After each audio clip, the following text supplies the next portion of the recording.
আসসালামু আলাইকুম ইব্রাহিম, আপনারা সবাই কেমন আছেন? তো আমিও আলহামদুলিল্লাহ অনেক ভালো আছি। তো পাশের বাড়ি এসেছি কদু শাক নিতে। রান্না করার জন্য কিছু নাই, তো ভাবছি যে কদু শাক নিই। রমজানে মাছ মুছ খাইতে ভালো লাগে না।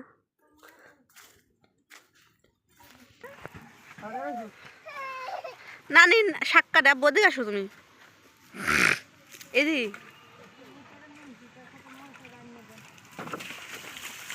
দেখো। তোমাকে রাস্তা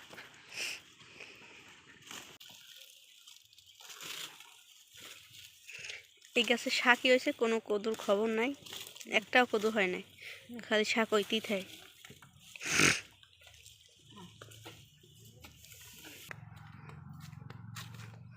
মোবাইলে গিয়ে খারাও নাস্তার পর আলু আর কদু শাক দিয়ে জল জল রান দেখাইলে অনেক ভালোই লাগে।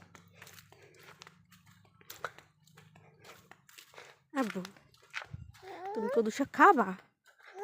তুমি কদু শাক খাবা?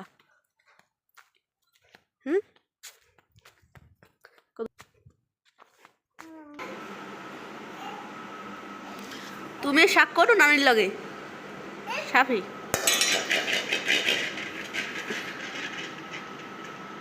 তো আমরা শাক করতেছি।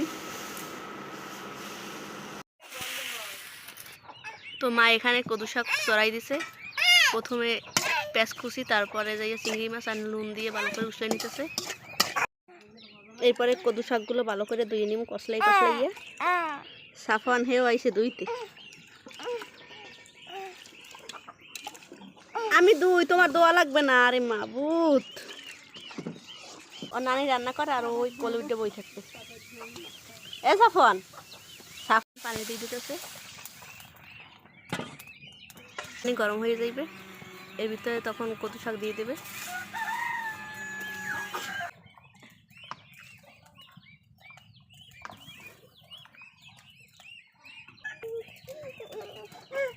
চলো দুধ শীতে পিঠে বানাবো, তার লইগে এখানে দুধ গরম দিছি আর এলাইচি আর ছাল দিয়ে দিছি।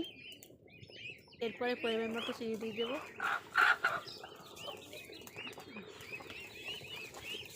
তো দুধ আর চিনি গরম করা হয়ে গেছে। মা এখানে এখন পিঠে বাজতেছে।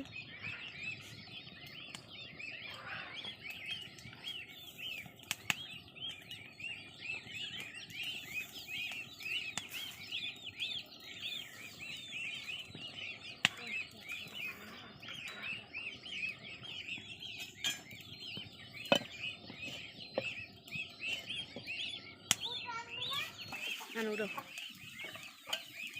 ফলছে কিন্তু আরে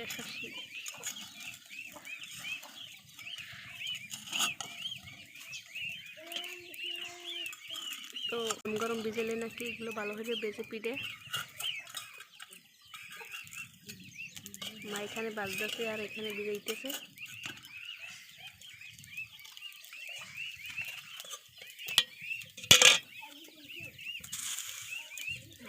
খোলা লাগ হয়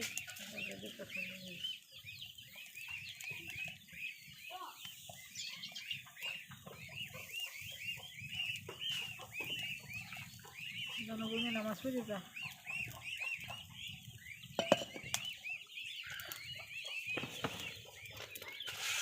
তো আজকে আমি